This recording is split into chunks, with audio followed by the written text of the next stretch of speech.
Hello everyone, good morning and welcome again to one of our online sessions in science. Today is Sunday, March 29. How was your weekend? Great, that is great. So today we're going to learn some new things. Some of them are just recall of what we did and just more of the analysis of what we did in the previous chemical reaction. So if you have your course book, pen and notes with you, let's start with these questions. Question number 1. The abundant gas that is diffused to the soil when there's a lightning, which is really good for plants like peanuts.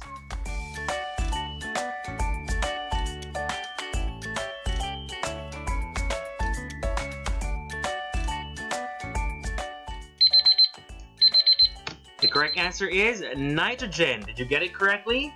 Nice. Next question. A vegetable that can be used as an indicator if a solution is acid or base.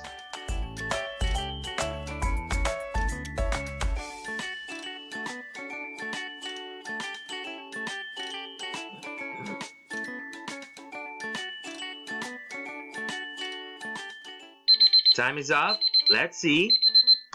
It's cabbage. Did you get it correctly? Nice. Next question. It's a type of metal that can melt in a hand because of its very low melting point. You have the clue here. The symbol is Ga and it's number 31 in the periodic table.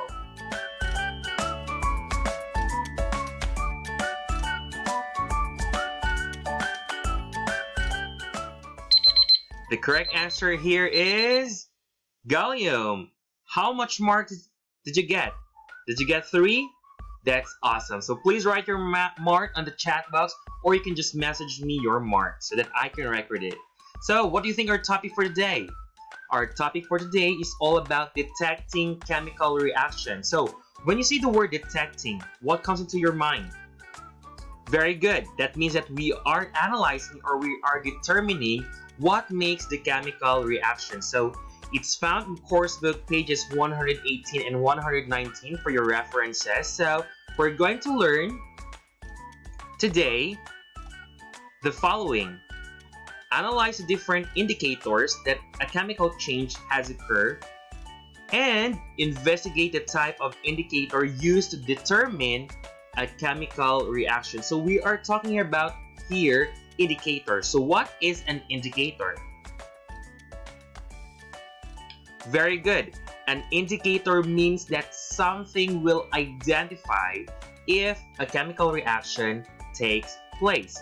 So, as an introduction, in a chemical reaction, there are new products which are formed. For every reactant that we have here, we have a very familiar chemical reaction that we have discussed previously. So, what are our reactants here? Clue? There are 2 reactants here. Exactly. These are the hydrochloric acid and magnesium. So if we react these 2 reactants, what is the product? Very good. It is magnesium chloride. So we have reactants that are formed in here. So going into these pictures, talking about chemical reactions, which of the following here you think is a chemical reaction? Think.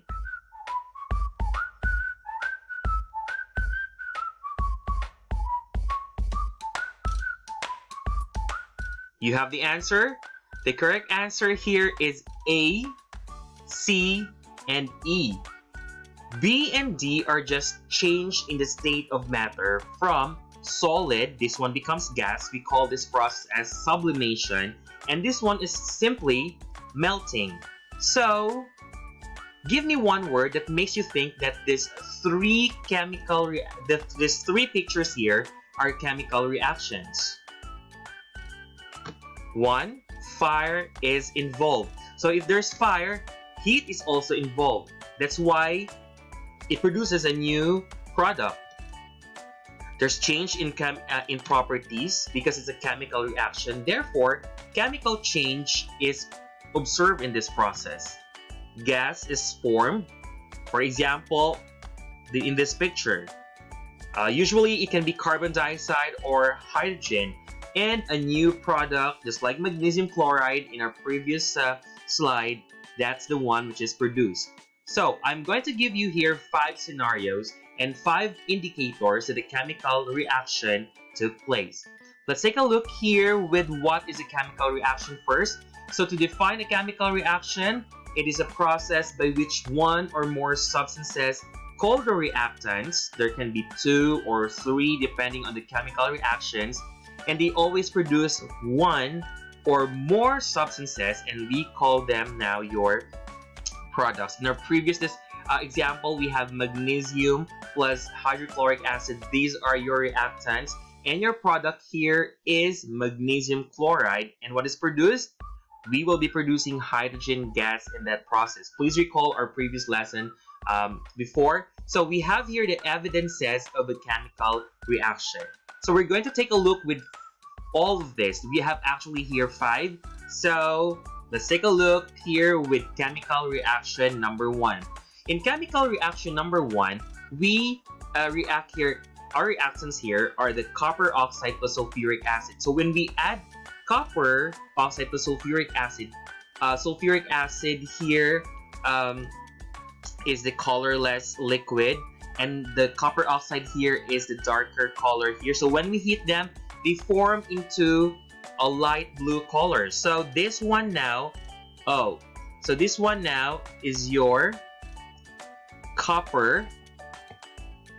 So the new product that is formed here now is your copper sulfate plus water. And notice that the water, the copper sulfate that we have formed here turns into light blue. So what indicator is used to determine that chemical reaction occurs?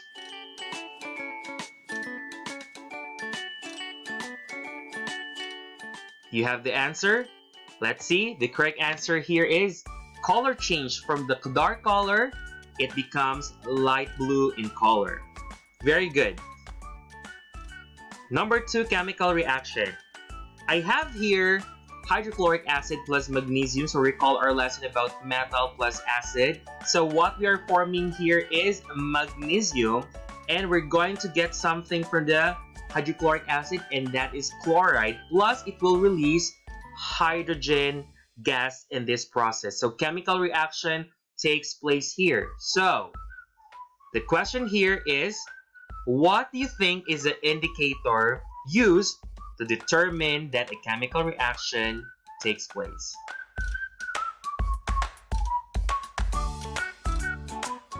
You have the answer?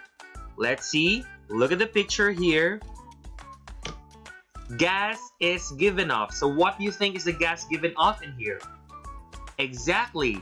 That is your hydrogen gas. So if there's a gas formation, there's a color change form in the chemical reaction, it is a chemical reaction. Let's take a look with chemical reaction number 3. I have here potassium, and I put the potassium in a beaker of water.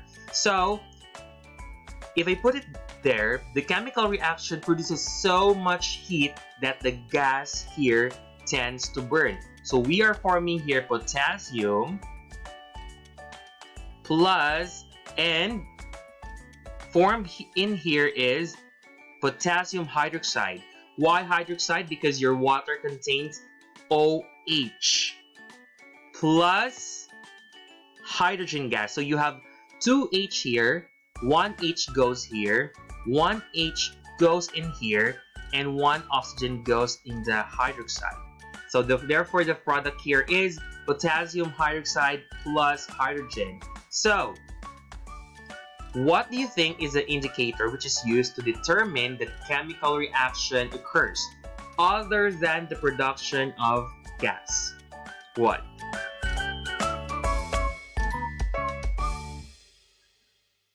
Did you answer heat? Let's see. Heat is produced. So if there's heat which is involved, a chemical reaction is taking place. Very good. Let's take a look with our chemical reaction number 4. So let me just explain what's happening in this picture. or in this video. So this one is an acid. It's a hydrochloric acid, and I put a universal indicator in here. So a universal indicator changes the color to determine whether it's an acid or base. This one, however, is a base. It's a sodium hydroxide. So see the difference in the color. So usually your acid has a pH. What's a pH? A pH is a measure of the acidity or alkalinity of a solution. This one is 3. This one is 14. Is 11, I mean. But if you combine them, take a look with the color, and the resulting pH now becomes 7. So we call this process as neutralization reaction. So what is a neutralization reaction? It is used to balance or neutralize an alkali. Here, an alkali is your sodium hydroxide. If you add the acid on it, it changes the pH. This one is a pH of 3. This one is a pH of 11. But the resulting product that we have here is, it's water plus sodium chloride. So our product here contains the water, and this water here is said to be neutral because the pH is 7. So I want you to take note of this. If the pH is 7, it's neutral. It's neither acid or base. But if the number is less than 7, it is an acid. And if the number is more than 7, it's base. On this process, when we add the sodium hydroxide and the hydrochloric acid, an acid and a base, what happens is they tend to have a pH of 7. We call this process as neutralization reaction. So in the combination of that, there's also change in color, but the pH is the most important here. It changes to 7. So my question here is, what indicator is used to determine that a chemical reaction is taking place in here?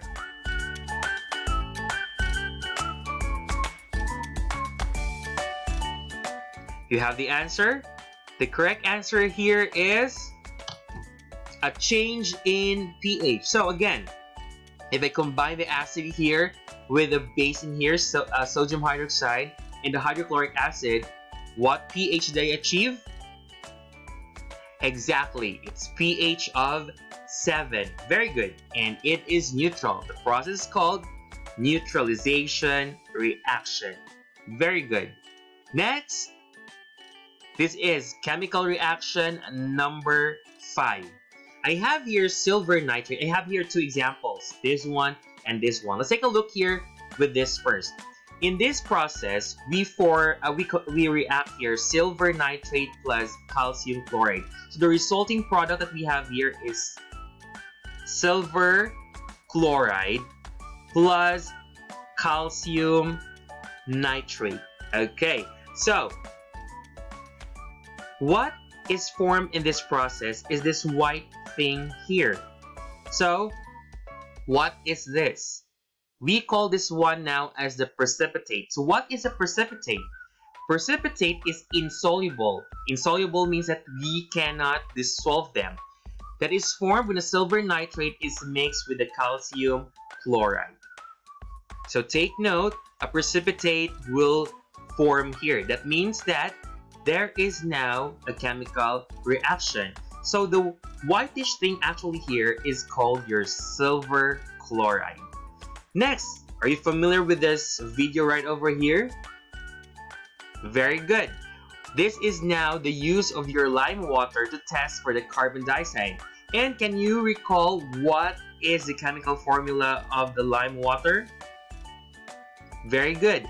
It's calcium hydroxide plus carbon dioxide. So what we are forming here is now your calcium carbonate plus water. So the precipitate here is in the form of calcium carbonate. So the question here is, what indicator is used in this process? Precipitate is formed. So we have here 5 indicators that the chemical reaction takes place.